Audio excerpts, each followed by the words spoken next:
Hello 大家，我係 Chloris 我而家喺慕尼黑。咁我最近就終於覺得可以翻嚟拍翻片，繼續經營呢個 channel 啦。所以我就好想趁呢個機會多謝即係一直關心我嘅朋友，同埋大家都會間中喺Instagram 上面度可能問下我最近點樣啊，點解冇更新嘅你 O 唔 OK 啊？咁樣呢啲都會令我覺得好感動，亦都好多謝大家願意等我出新片啦。咁喺呢2年裏面，因為疫情嘅關係啦，我都冇周圍去旅行，主要都係留喺慕尼黑呢一度。再加上 home office 嘅關係啦，其實我都好少出街，除咗買餸之外，都好少出去嘅。再加上係一個人住啦，所以其實都冇乜社交生活。但係我就會覺得呢2年時間係俾自己好好咁去沉澱，再去諗下到底自己想要啲乜嘢啦，同埋亦都係一個好好嘅機會去令我用心欣賞生活嘅每一件小事，同埋欣賞自己已經擁有嘅嘢啦。好似好廢話呵，但係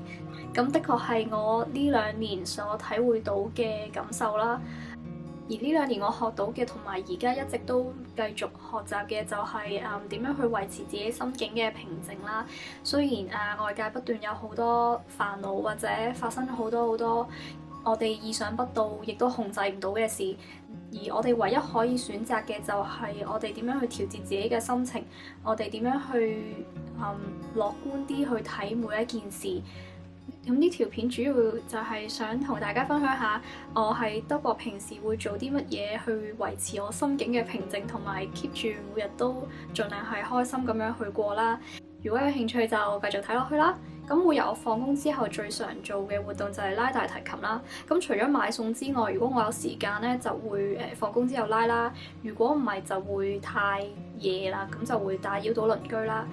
咁喺呢個拉大提琴嘅過程入邊，我覺得係令我非常之集中咁樣去睇譜啊，同埋控制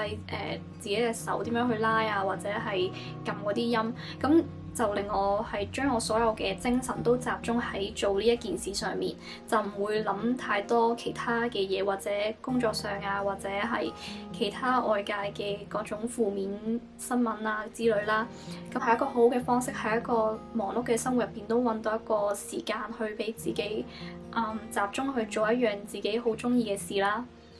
咁其實當然啦，喺德國嘅生活係比起亞洲或者香港係節奏慢啲，同埋冇咁多壓力嘅。咁亦都好彩有時間同埋自己一個空間去做呢一件事啦。自從搬嚟慕尼黑之後，就一路都係租大提琴嘅。咁最近我就開始覺得我想擁有自己嘅一部琴啦。同埋喺德國最大嘅好處就係可以先租後買啦。咁所以我就可以趁呢段時間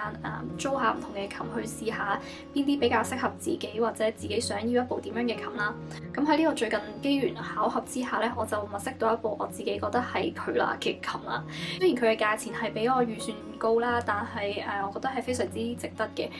好難得揾到一部即係外形個大細啊、音色同埋各樣嘢都係符合我心裏面想要嘅嗰樣嘢，咁我覺得係非常之難得。咁同埋佢係一部手製嘅大提琴啦，即係我覺得呢個都係好不可思議嘅一個過程，去點樣製造呢個樂器。咁佢係全人手做出嚟，咁我就覺得大提琴師傅嘅手工同埋經驗都係非常之值得呢一個價。咁我租大提琴呢個地方呢，就係一間好細嘅 studio 啦。之前我去過一間大啲，呢間就比較細嘅。咁但係就係一個伯伯經營嘅，咁係佢自己開嘅一間小工作室啦。咁入到去你就見到好多大提琴啊、小提琴啊，甚至係有吉他咁就掛晒喺個埲牆度。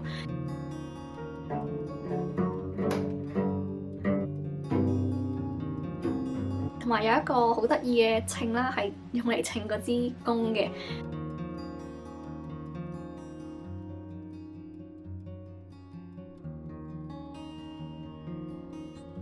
由於我成日去呢間鋪頭咧，我同呢個伯伯就變咗朋友啦。咁佢有時就會即係叫我即係多啲可以去探佢，或者去一齊食茶點啊之類啦。咁我就覺得好開心，可以喺呢個過程入邊又識咗一個朋友，同埋佢真係教咗我好多關於大提琴或者音樂上面嘅嘢啦。同埋我一直都想揾一個老師啦，但係其實佢同我講唔需要揾一個老師，音樂美術上面嘅嘢其實冇絕對，即係我哋喺亞洲嘅教育環境自細長大就係要揾人去教，但係其實音樂上就係你做到就做到，當然有啲技巧係需要去學噶啦。咁但係我嘅目標唔係做一個專業嘅大提琴家，或者係一個或者我唔係專門讀音樂噶嘛。咁我只係要拉到我想拉嘅音樂，同埋喺呢個過程入邊開心嘅話已經足夠啦。咁佢本身私底下係有教可能3-4個學生係小朋友嚟嘅，咁其實佢已經唔再收學生噶啦，但係我就會間唔中即係走去鋪頭度打攪佢啦，即係我同佢講啊，我呢個位棘住咗，然後佢就會分享佢自己嘅一啲技巧俾我啦，咁我係覺得非常之欣賞嘅。跟住另一樣嘢就係我最近開始重拾翻畫畫呢樣嘢啦。其實我細個係開始有畫畫嘅，咁但係可能自從讀完中學之後就冇再畫畫啦，冇乜特別原因，係各種因素同埋自己一路忙好多其他唔同嘅嘢，咁就冇再集中喺呢一個興趣上面啦。咁同埋而家我覺得做嘢有穩定嘅收入之後，就可以用錢去買自己想要嘅畫具，例如畫筆啊、畫板啊、畫嗰啲咩畫架啊，同埋顏料啊咁樣啦。因為油畫喺我嘅印象中啦，如果我係一個學生嘅話，其實都真係貴嘅。所以當而家可以負擔得到，我就覺得非常之開心。再做翻啲本身我有興趣想做嘅嘢啦。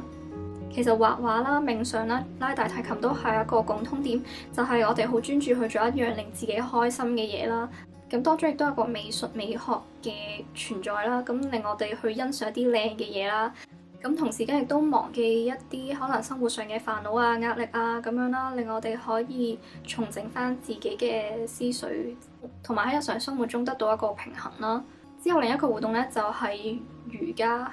其實又唔 exactly 係瑜伽喎，因為我就乜都做嘅，有時會做 aerobic，有時會做某一啲身體部位嘅訓練啦。咁我會統稱佢為 workout，咁就係令我 home office 嘅期間可以有啲多啲嘅活動啦。咁我自己就將瑜伽墊就擺咗一個可以隨時碌開、可以收埋嘅位置啦。咁就等我自己可以想做瑜伽嘅時候可以即刻做，就唔會話又要拎佢出嚟啊，或者諗好多麻煩嘅嘢，就令自己呢個過程更加順利，就驅使自己可以多啲去做呢樣嘢啦。因為其實好容易揾藉口，再加上可能放工嘅時候之後又要煮飯啊，搞好多嘢。咁有時我自己都可能差唔多成10點先開始做瑜伽啦，咁之後再沖涼下瞓覺啊，其實都幾夜嘅。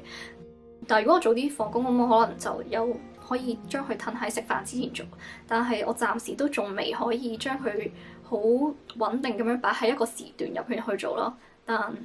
但我覺得有做就已經好好，就唔好對自己太 harsh 嘅。同埋無論係15分鐘又好，30分鐘又好啦，覺得只要有做就已經值得獎勵自己啦。而最後一個活動咧就係 gardening， 即係園藝係啦，咁我而家暫時屋企就有7盆植物左右啦，唔計乾花嘅話係啦7盆。咁因為其實之前有成10幾盆啦，但係有啲可能生長得唔係咁健康，唔係咁靚啦，咁所以我就放棄咗佢哋，同埋或者將佢哋 group 成一盆，就冇咁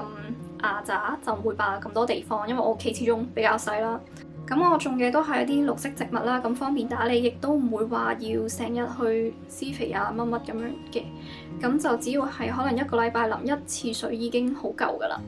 咁可能而家係春天就嚟夏天，咁佢天氣熱同埋乾就會要淋多少少水，但係其實都真係淋得好唔密嘅，因為太多都唔好，係會浸死佢嘅。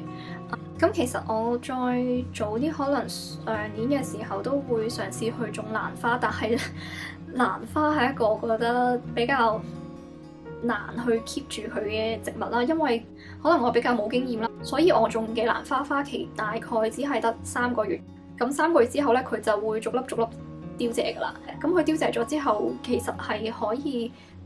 施肥或者等佢再生翻啲花冧出嚟噶嘛。但係我自己就好坦白講，冇呢個耐性同埋心機去照顧佢，咁所以我就覺得睇嚟好似唔係好適合我啦。咁所以我都係種翻啲懶人嘅綠色植物就好啦。但係種蘭花同埋園藝呢個過程，其實都令我學識得斷捨離啦。因為畢竟係你種嘅植物啦，你都唔想忍痛剪咗佢或者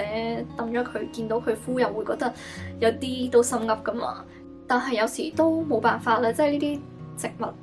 同埋呢個自然都係啦，即係生生不息，佢有佢嘅週期啦。所以喺呢個照顧盆栽嘅過程，除咗學識斷捨離之外，亦都揾到到底咩係最適合你自己嘅生活方式啦。咁呢一樣嘢都係非常之重要嘅。好多謝大家睇到嚟呢度啊！咁今日嘅 video 就去到咁多啦。如果大家中意我嘅 video，就記得 like 啦、subscribe 同埋 share 俾朋友啦。咁我哋下次見啦，拜拜。